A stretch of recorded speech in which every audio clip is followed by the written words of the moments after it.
My brother's daughter dumped a bucket of mud over my son's birthday cake and ruined the entire backyard party. 10 families left. My dad smiled and said, I promised her a new iPhone if she did it. My brother smirked with pride. That night, I canceled their Disney cruise and private tennis camp, $16,800 in total. But at 8:30 a.m., one email made her drop the new iPhone. The cake was 3 tiers: vanilla buttercream on the bottom, chocolate ganache in the middle, funfetti on top with a ring of 8 blue candles waiting to be placed. The bakery had delivered it at noon and set it on the table under the maple tree where the shade kept the frosting from softening. 32 guests in the backyard. 10 families. Streamers on the fence. A bounce house in the far corner that Theo had picked out himself from the rental catalog because it had a slide shaped like a rocket. He was turning 8, and for 2 weeks he had talked about nothing except those candles. Theo was holding them when Kira walked across the yard. She was carrying a 5-gallon bucket with both hands, the orange kind from the hardware store. The garden hose was still dripping near the fence where she had mixed the mud. Nobody stopped her because nobody understood what was happening until it was already happening. She walked past the bounce house, past the drink table, past 3 families sitting in lawn chairs, and she lifted the bucket over the cake and poured. The mud went over the top tier first. It collapsed the funfetti layer into the chocolate and drove both into the vanilla. The candle box in Theo's hand stayed closed. The frosting, the tiers, the fondant border Nina had requested, because Theo wanted it to look like the ones on TV, all of it folded under 5 gallons of wet garden soil. The mud ran off the table and onto the grass in a brown wave that splattered across the tablecloth and 2 of the folding chairs. Theo did not move. Nobody moved for about 3 seconds. Then, everything moved at once. A mother near the drink table picked up her daughter and walked to the gate. Another father started folding his chair. Within 15 minutes, 10 families had loaded their children into cars and left. Some said goodbye, most did not. The bounce house sat empty with the blower still running. Gordon was sitting in a lawn chair near the back fence, 20 feet from the cake table. He had not stood up. He had not flinched. He was holding a cup of sweet tea and looking at the collapsed cake the way someone looks at a job completed on schedule. He smiled. I promised her a new iPhone if she did it. Lance was standing beside him, arms crossed, one corner of his mouth pulled up in a smirk that he made no effort to hide. Nina was already at the cake table, pulling the tablecloth off, her hands covered in mud. She looked at me across the yard with an expression that was not anger. It was something past anger, something that had already finished being angry and arrived at the part where decisions get made.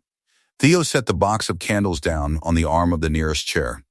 He walked to the gate, opened it, and went to the front yard by himself. 8 years old. He did not cry. He did not ask why. He just walked away from his own birthday party and sat on the front steps with his hands between his knees.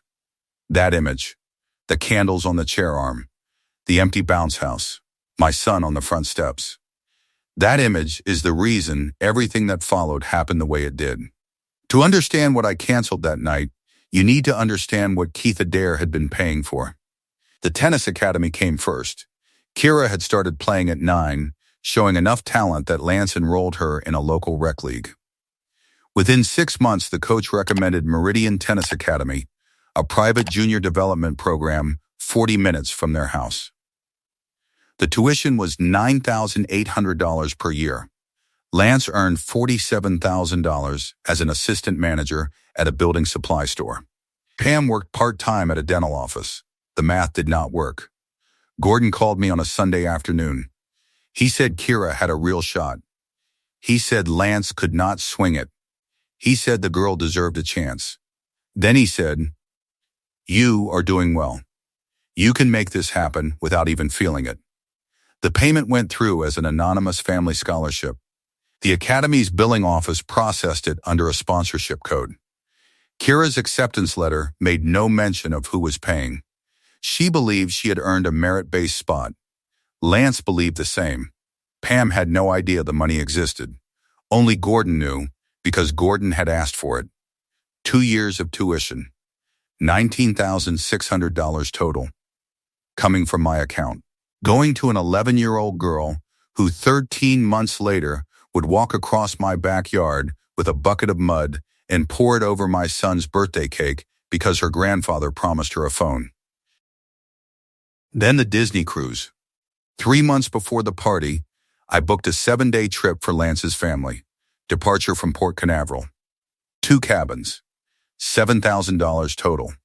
The booking was in my name, charged to my card, with Lance, Pam, and Kira listed as passengers. I did not tell Lance who had paid. Gordon knew. He was the one who had suggested it. Lance's family needs a vacation. You can do that for them, Keith. It would mean a lot. Then the truck insurance. Gordon drove a 2014 Ford F-150 that he could not afford to insure on his pension. 18 months ago, the policy went onto my credit card. $140 a month. Auto renewed. Never discussed again. The 2 largest obligations totaled $16,800, the Disney cruise at $7,000, and the current year of tennis tuition at $9,800.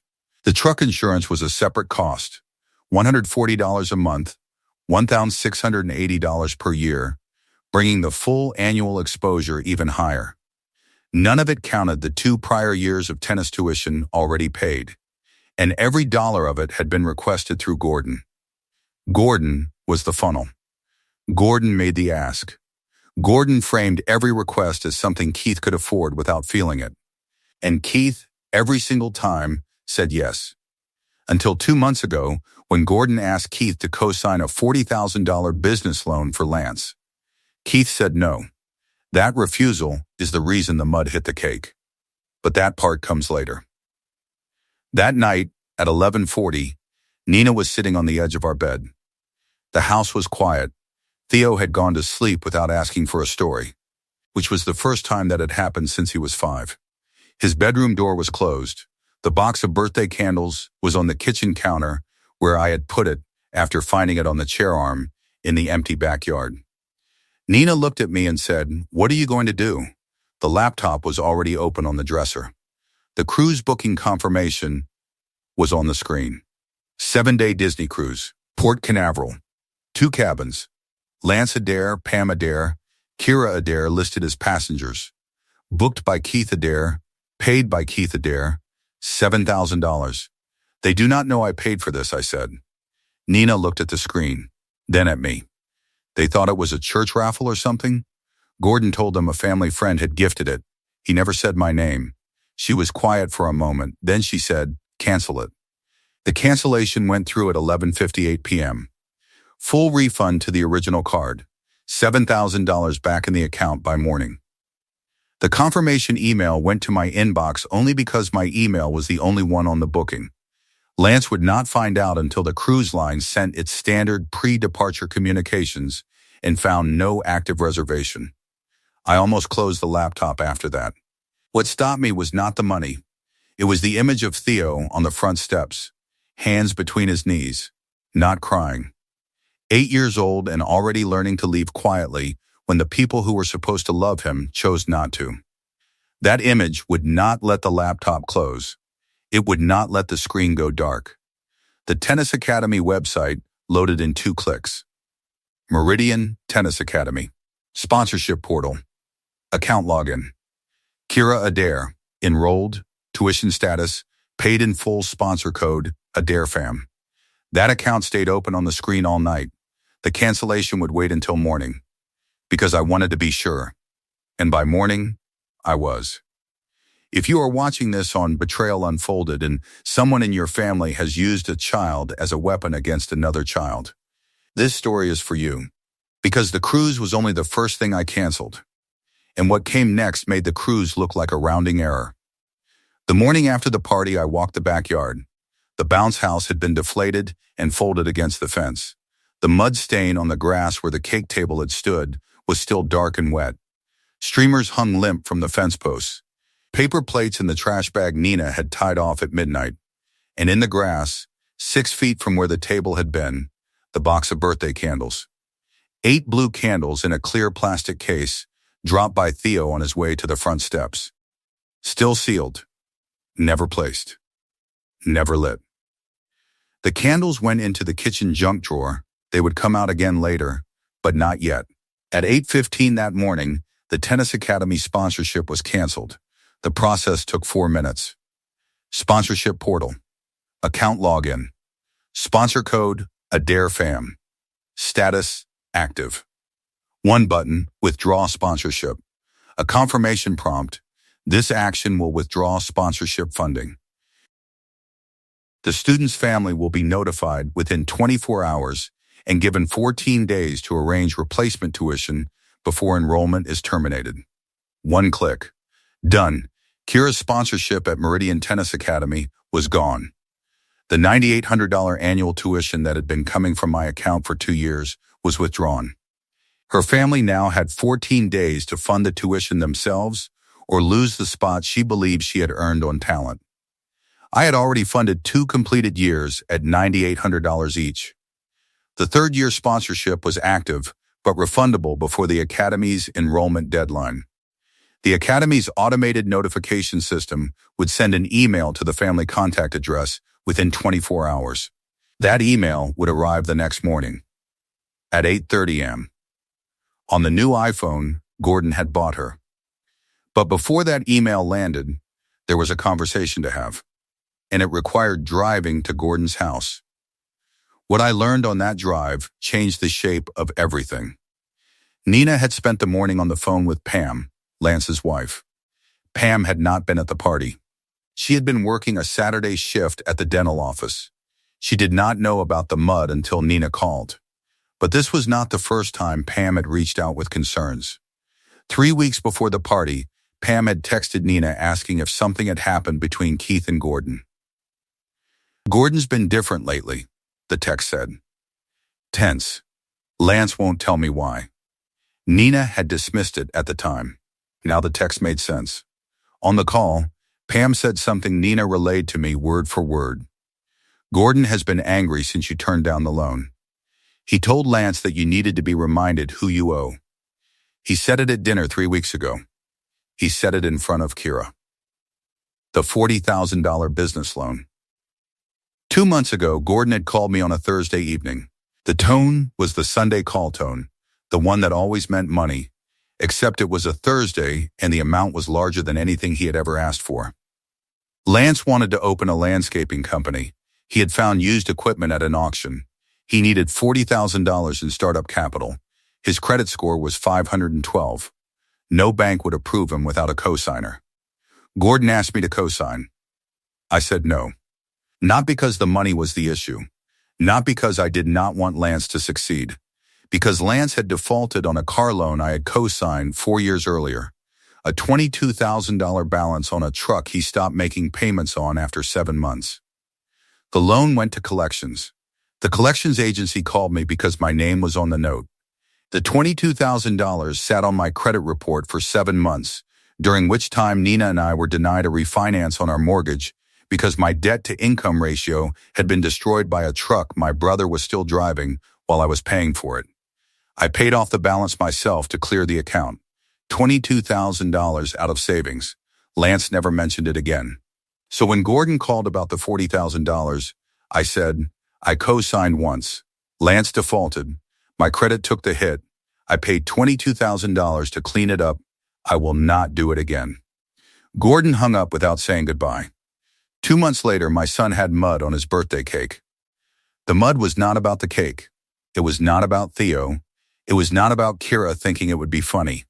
It was about $40,000 and the word no. Gordon had used an 11-year-old girl as a weapon because his adult son could not qualify for a loan and Keith Adair had the nerve to refuse. The iPhone was not a gift. It was a payment for services rendered. Gordon had turned his granddaughter into a contractor, and the job was to destroy a child's birthday party as punishment for a financial decision that had nothing to do with any child at that table. I almost pulled over on the drive to Gordon's house. Not to calm down. The anger had already gone cold by then. What almost stopped me was the realization that Kira did not know any of this. She was 11. She did what her grandfather told her to do because he promised her a phone. She did not understand the $40,000. She did not understand the cosign. She did not understand that the man whose son's cake she had destroyed was the same man paying $9,800 a year so she could play tennis. She was a child holding a bucket she did not know the weight of. That almost stopped me. But Theo was also a child. And Theo was the one sitting on the front steps of his own birthday party with his hands between his knees. So the car kept moving. Gordon's house had not changed since I was a teenager. Same brown siding, same cracked driveway, same lawn chair on the porch that had been there since 2011. Lance's truck was parked at the curb, which meant they were both inside. That was fine. Both of them needed to hear this. The front door was unlocked. The living room smelled like coffee and carpet. Gordon was in his recliner. Lance was on the couch with his phone. Neither of them stood up when I walked in. "Keith," Gordon said my name the way you say the name of someone you expected and had already decided was not a threat. "Sit down. You want coffee?" "No, look. I know you were upset about the party, but you need to keep perspective. Kira is a kid.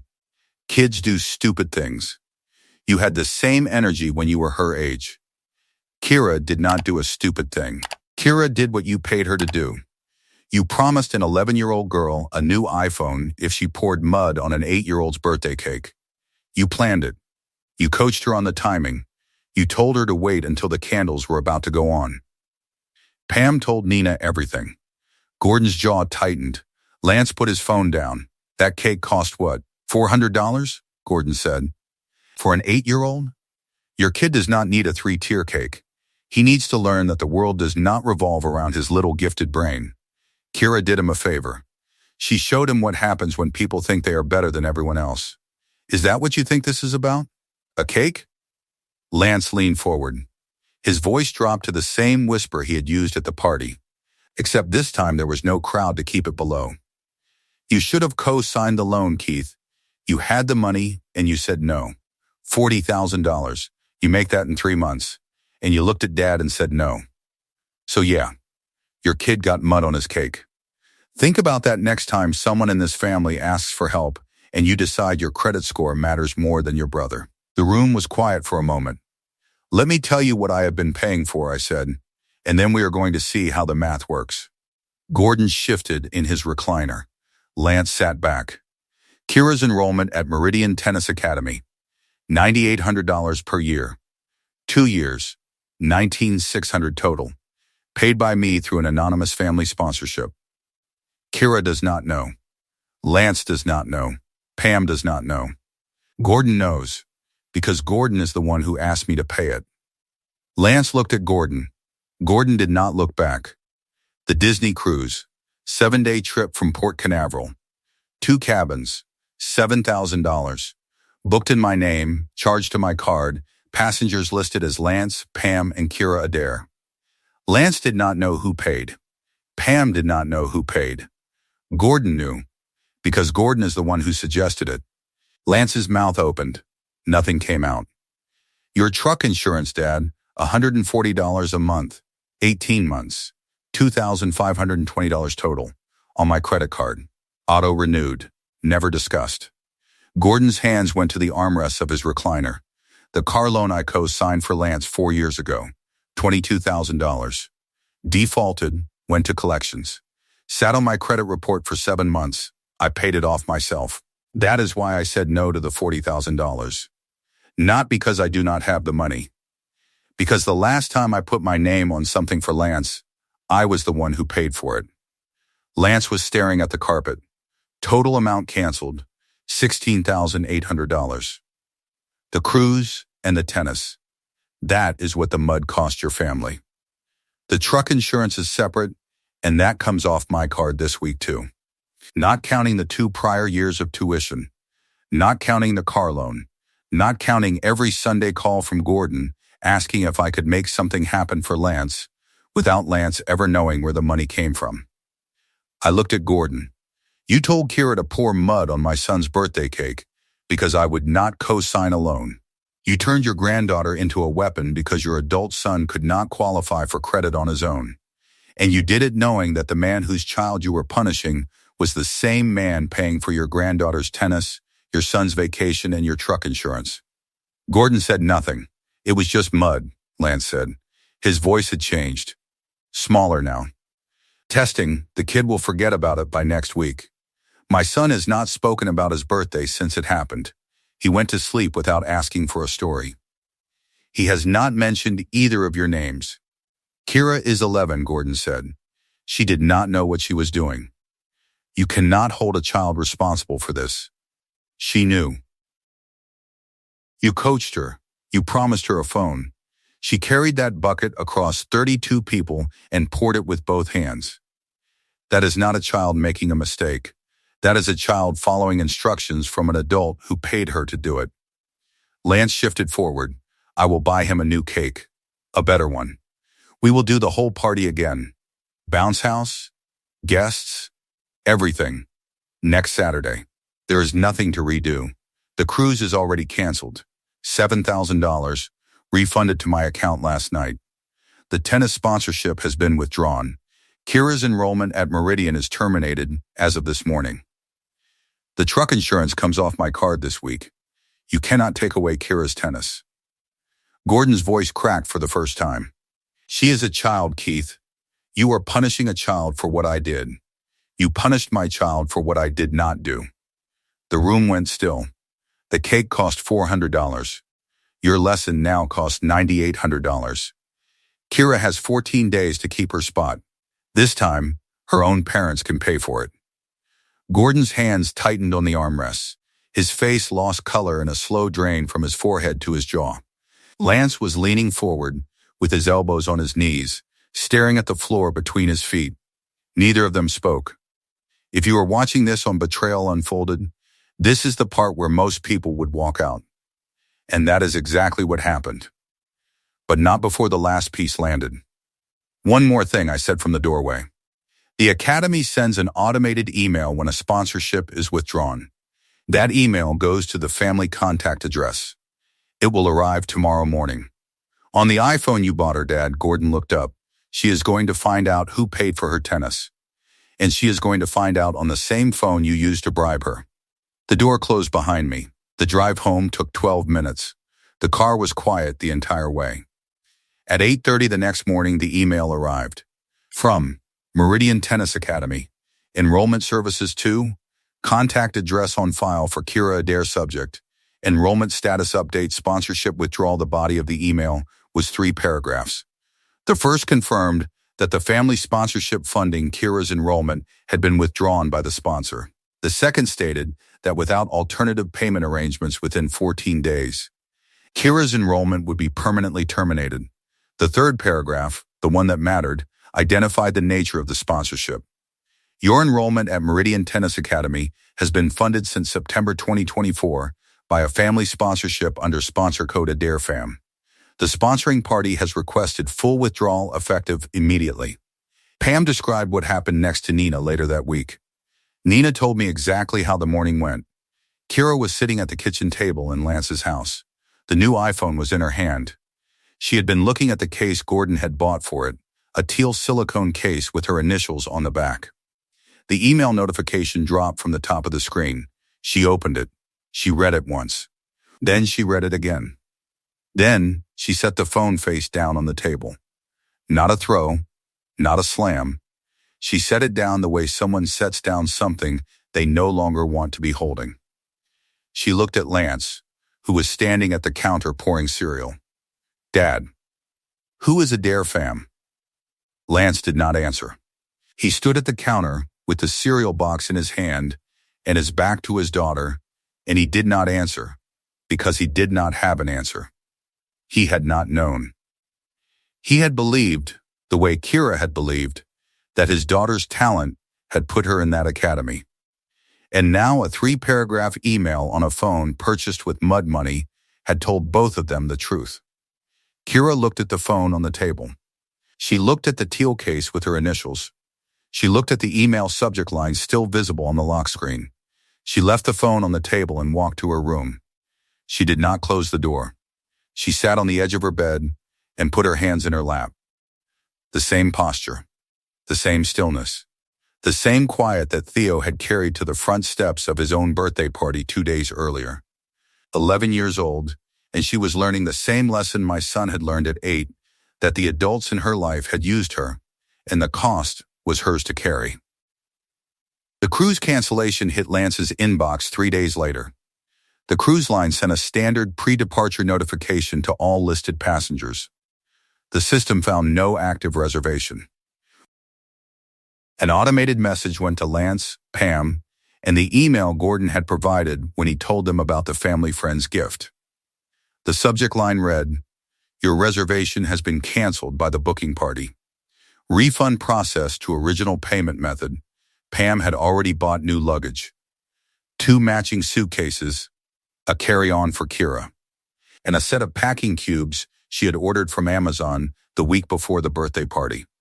The suitcases were sitting in the hallway of Lance's house, with the tags still attached. When the email came, Pam looked at the suitcases, then at Lance, and said, "Who was the booking party?" Lance did not know. He had never known. Gordon had told him a family friend wanted to treat them. The email did not name me directly, but the refund had gone to a card Lance had never seen, which meant the person who booked it was the person who paid for it, and the only person in the family with that kind of money was the same person whose son's birthday cake had been destroyed 5 days earlier. Pam connected the dots before Lance did. She sat down at the kitchen table with the Academy email pulled up on Kira's phone on one side and the cruise cancellation open on her own phone on the other. 2 screens, 2 revelations.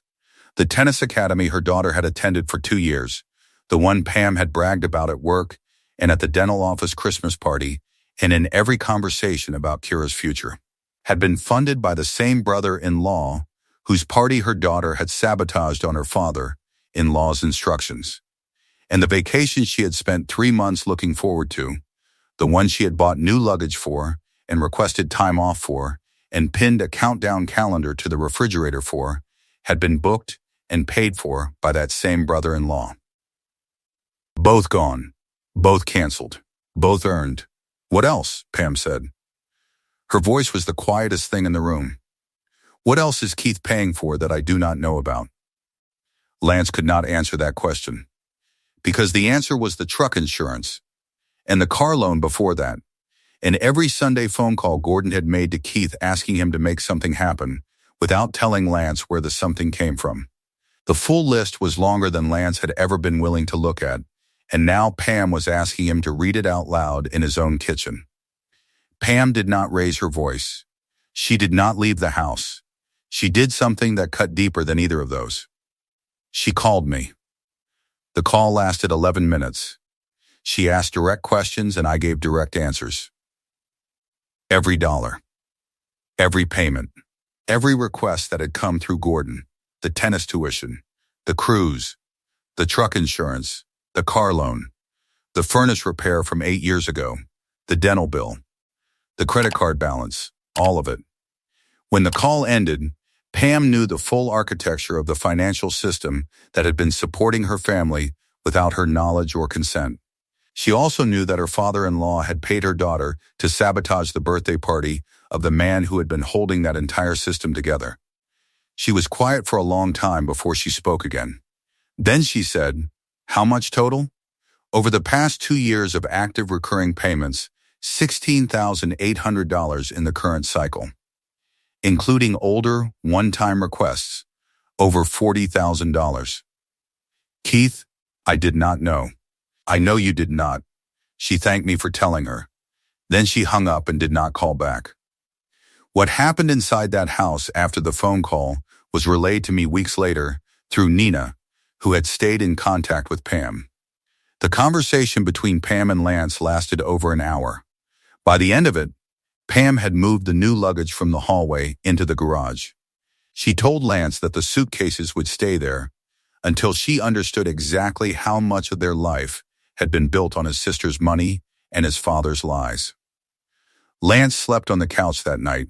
He slept there the next night too. 3 weeks after the party, Gordon called.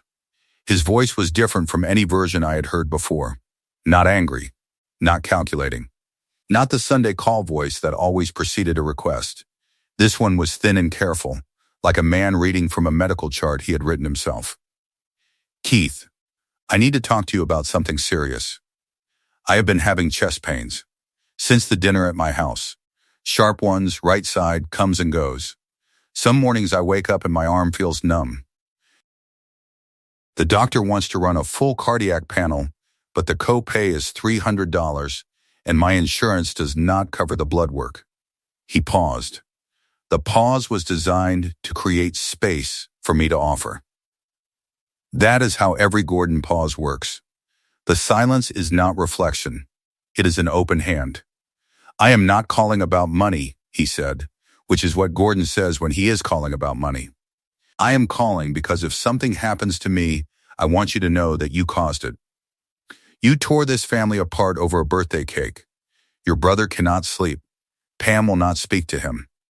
Kira has not picked up her racket in 2 weeks.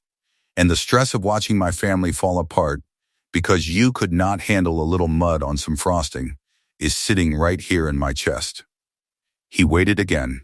I almost corrected him. Almost explained one more time that none of this was about a cake. But the pattern was too familiar. Every conversation with Gordon ended in a request dressed as something else. Whether the pain was real or another request wrapped in guilt did not change the correct response. If it was real, he needed emergency services. If it was not, he needed to stop using health scares as leverage.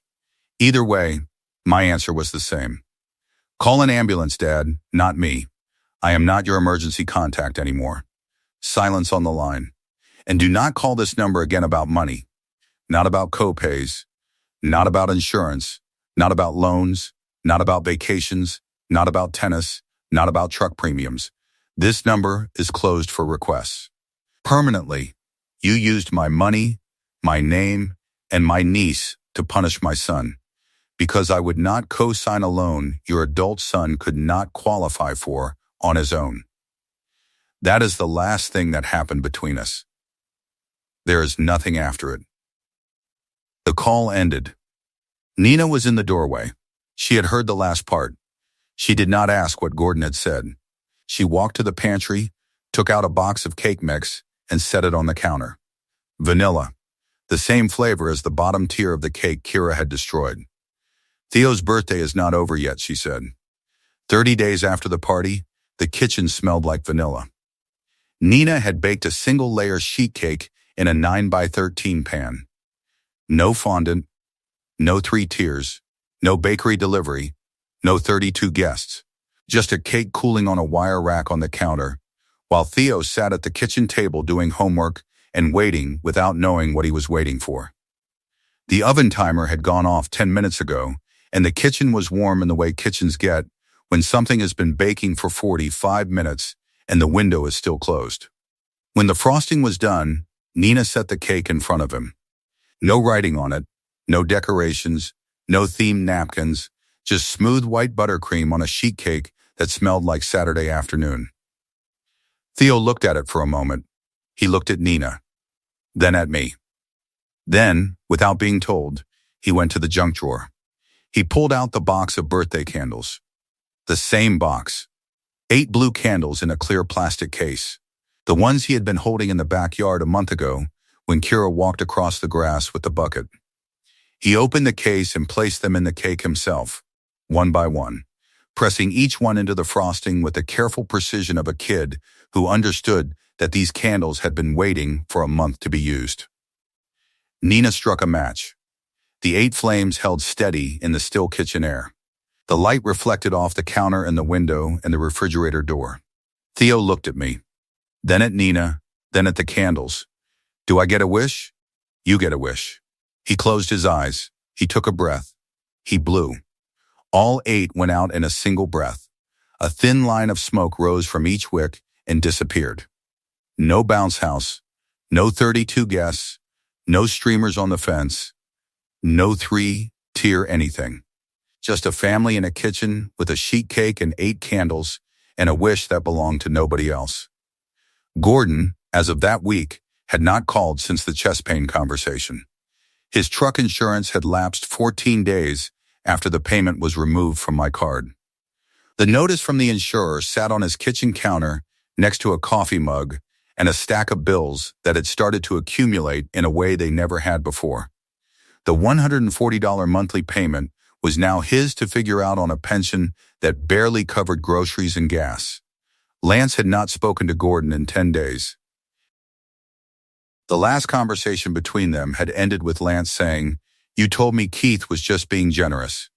You did not tell me he was the only reason my daughter was playing tennis." Gordon had not responded. The $40,000 loan was unsigned and would remain that way. Kira had not been back to Meridian Tennis Academy. Coach Whitfield had called the house once, spoke with Pam, and offered a partial tuition arrangement. Pam said she would discuss it with Lance. She had not discussed it with Lance. The racket was in the closet, the teal iPhone case was in a drawer. The phone itself still worked, but Kira had stopped carrying it. She left it on her nightstand face down, and when it lit up with notifications, she did not look at them. 5 weeks after the party, on a Sunday afternoon, Kira sat on the back porch of Lance's house. She had been there for 20 minutes. The phone was not with her. She was looking at the backyard, at the grass where she used to practice serves against the fence, at the net her father had hung between two posts for her 10th birthday. She did not cry. She did not call anyone. She sat with her feet on the bottom step and her chin on her knees, and at some point she went inside and took the net down herself. She rolled it up, put it in the garage next to Pam's unused luggage, and closed the garage door. Nobody asked her to take the net down. Nobody told her to. 11 years old, and she had already understood what the adults around her were still trying to avoid. That the things she had been given were not hers to keep, and the person who had paid for them had every reason to stop, and no one in her family had the right to ask him not to. The birthday candles were gone, melted down to the frosting line, pulled out and thrown away. But the wish stayed, and the kitchen stayed, and the cake, what was left of it, sat in the refrigerator with a piece missing from the corner where Theo had cut the first slice himself. If you are watching this on Betrayal Unfolded, this is for the parents who have cleaned mud off a table and candles out of the grass and decided that the next birthday would not belong to anyone who did not deserve to be there. Your children remember who showed up, they remember who stayed, and they remember who baked the second cake. My name was not on a cruise booking anymore. It was not on a sponsorship portal or an insurance auto pay or a co-signer's line. It was on a kitchen counter, on a cake plate, next to 8 melted candle stubs and an 8-year-old's homework folder. And for the first time in 2 years, it was not funding anyone who had used it as a weapon against my son.